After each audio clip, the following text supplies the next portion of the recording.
ആണിനും പെണ്ണും ഫ്രണ്ട്ഷിപ്പ് എന്ന് പറയുന്നത് ശരിക്കും എന്താണ് എന്നുള്ളത് പിന്നെ ഡിഫൈൻ ചെയ്യാൻ. ഇപ്പോൾ കുട്ടികളോട് പറയുമ്പോൾ കൂട്ടുകാരെന്ന് പറയുന്ന കൂടപ്പിറപ്പുകളെ പോലെയാണ് എന്ന് പറയുന്നത്.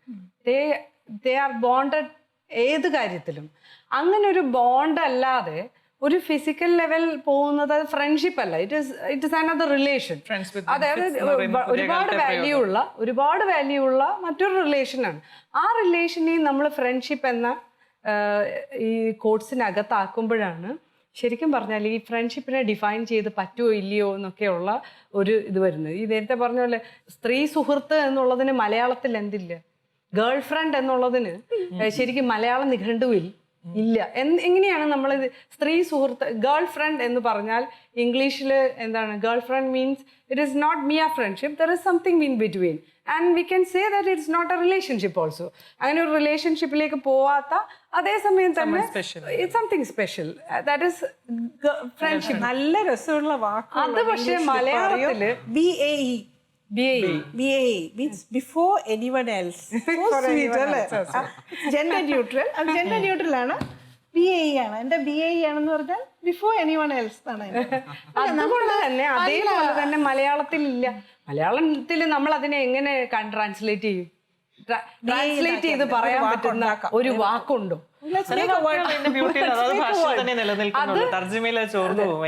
അത് അതിന്റേതായ രസത്തില് അതിന്റേതായ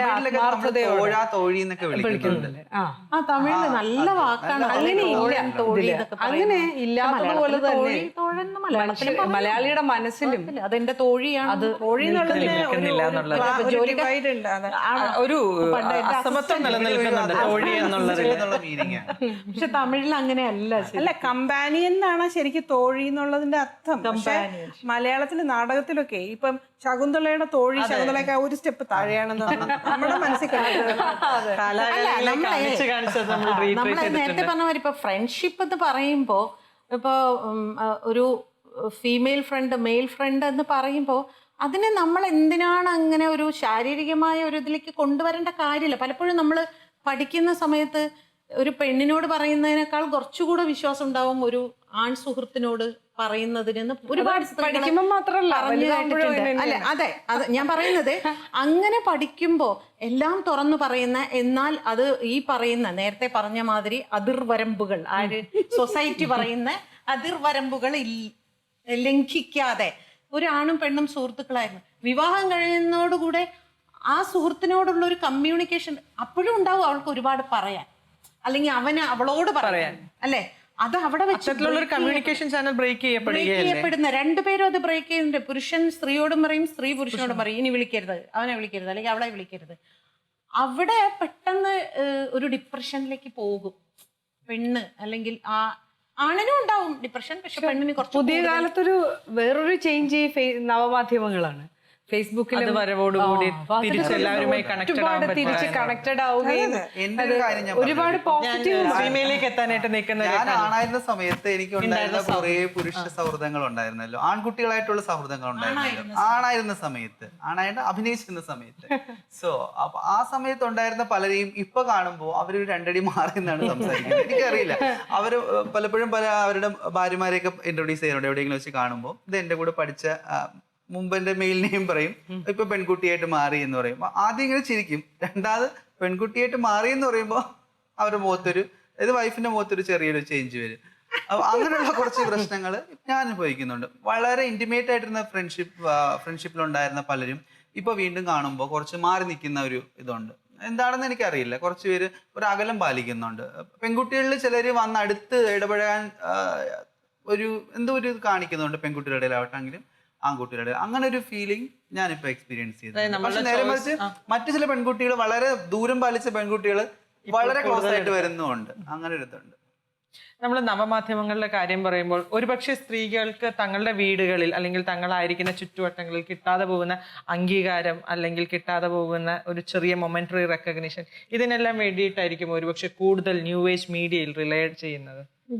തീർച്ചയായും കൂടുതലും യൂസേഴ്സ് എന്ന് പറയുന്ന സ്ത്രീകളെന്നാണ് പറയപ്പെടുന്നത്. അതെ, സെൽഫ് എക്സ്പ്രഷന് പറ്റുന്നു. അത് ശരിയാണെങ്കിലും തെറ്റാണെങ്കിലും 5 പേർ ചർച്ച ചെയ്യുന്നു, അല്ലെങ്കിൽ ചിലർ ഇഷ്ടമുണ്ട് എന്ന് പറയുന്നു, ലൈക്ക് ചെയ്യുന്നു. ഇതൊക്കെ സ്ത്രീക്ക് ഉണ്ടാക്കുന്ന അംഗീകാരം. അത് എന്തും എത്ര ചെറുതും വലുതുമായ സ്റ്റാറ്റസ് ആയാൽ പോലും അത് സ്ത്രീയെ വല്ലാതെ സന്തോഷിപ്പിക്കുന്നുണ്ട്. പക്ഷെ ആ സന്തോഷവും അവിടെ ആ സ്പേസിൽ വളരെ ധൈര്യത്തോടെ നിൽക്കാൻ പലപ്പോഴും സ്ത്രീകൾക്ക് കഴിയാറില്ല എന്നുള്ളതാണ് വാസ്തവം. അവിടെയും എന്താണ് സമൂഹത്തിന്റെ മുമ്പ് ഒരു പെൺകുട്ടി ഒരു ഫേസ്ബുക്കിൽ ഒരു ഐഡിയ ഉണ്ടെങ്കിൽ അവളുടെ പ്രൊഫൈൽ പിക്ചർ ഒരു റോസാപ്പൂവോ അല്ലെങ്കിൽ ഏതെങ്കിലും ഒരു സിനിമാ നടിയുടെ ഫോട്ടോ ആയിരുന്നു ഫസ്റ്റ് തുടങ്ങുന്ന സമയത്ത്. അതിനിപ്പോ വലിയൊരു ചേഞ്ച് വന്നിട്ടുണ്ട്. സ്വന്തം ചിത്രങ്ങൾ പോസ്റ്റ് ചെയ്യാനും സ്വന്തം അതൊക്കെ കാണിക്കാനുള്ള ഒരു ധൈര്യത്തിലേക്ക് വന്നിട്ടുണ്ട്. സോഷ്യൽ മീഡിയ ആ രീതിയിൽ വലിയൊരു ചേഞ്ച് വരുത്തിയിട്ടുണ്ട്. ഒരു സ്ത്രീക്ക് സൗഹൃദം എത്രത്തോളം പ്രാധാന്യമുള്ളതാണ് അവളൊരു പ്രശ്നത്തിൽ ചെന്ന് പെടുമ്പോൾ? സൗഹൃദമാണ് സ്ത്രീകളെ സത്യത്തിൽ പിടിച്ചു നിർത്തുന്ന ശക്തി. കാരണം അത് സ്വാഭാവികമാണല്ലോ. കാരണം നേരത്തെ പറഞ്ഞ പോലെ സമുദായമായാലും മതമായാലും കുടുംബമായാലും സ്ത്രീക്ക് ഇതിനുള്ളിലെല്ലാം ഒരു ഉപകരണത്തിൻ്റെ നിലയാണുള്ളത്. അപ്പോൾ ഈ ഉപകരണം കേടുകൂടാതെ സൂക്ഷിക്കാൻ ആവശ്യമുള്ള തരത്തിലുള്ള ബന്ധങ്ങളാണ് മിക്കവാറും ഇടങ്ങളിലൊക്കെ ഉണ്ടാവുന്നത്. ഇൻസ്റ്റിറ്റ്യൂഷൻ നിലനിന്ന് പോകാൻ സ്നേഹം പോലും പലപ്പോഴും അതിന് കണ്ടീഷണലാണ്. നിങ്ങൾ എത്രത്തോളം ഈ പറഞ്ഞ പോലെ കുടുംബത്തിന് ഉപകരിക്കുന്ന അല്ലെ കുടുംബത്തിൻ്റെ മാനം കാക്കുന്ന മകളാകുന്നോ അത്രയധികം സ്നേഹം നിങ്ങൾക്ക് കിട്ടും.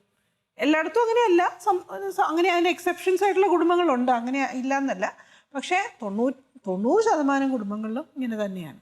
അപ്പോൾ ശരിക്കും നിങ്ങളെ ഒരു വ്യക്തി എന്നുള്ള നിലയ്ക്ക് തന്നെ നിങ്ങളെ അംഗീകരിക്കുന്നത്, നിങ്ങളുടെ എല്ലാ തരം പൊട്ടും പാടും എല്ലാം വെച്ചുകൊണ്ട് തന്നെ നിങ്ങളെ അംഗീകരിക്കുന്ന ആരാണെന്ന് ചോദിച്ചാൽ നിങ്ങളുടെ കൂട്ടുകാരാണ്. എൻ്റെ ജീവിതത്തിൽ ഞാൻ വീഴാൻ പോയപ്പോഴൊക്കെ എന്നെ താങ്ങിയിട്ടുള്ളത് എൻ്റെ ഏറ്റവും അടുത്ത കൂട്ടുകാരികളാണ്. ഇപ്പോഴും അതെ, ഞാൻ പല കാര്യങ്ങളിലും പിടിച്ചു നിൽക്കുന്നത് എൻ്റെ കൂട്ടുകാരികളുടെ ഒരു സപ്പോർട്ടോട് ഉള്ളതുകൊണ്ട് മാത്രമാണ്.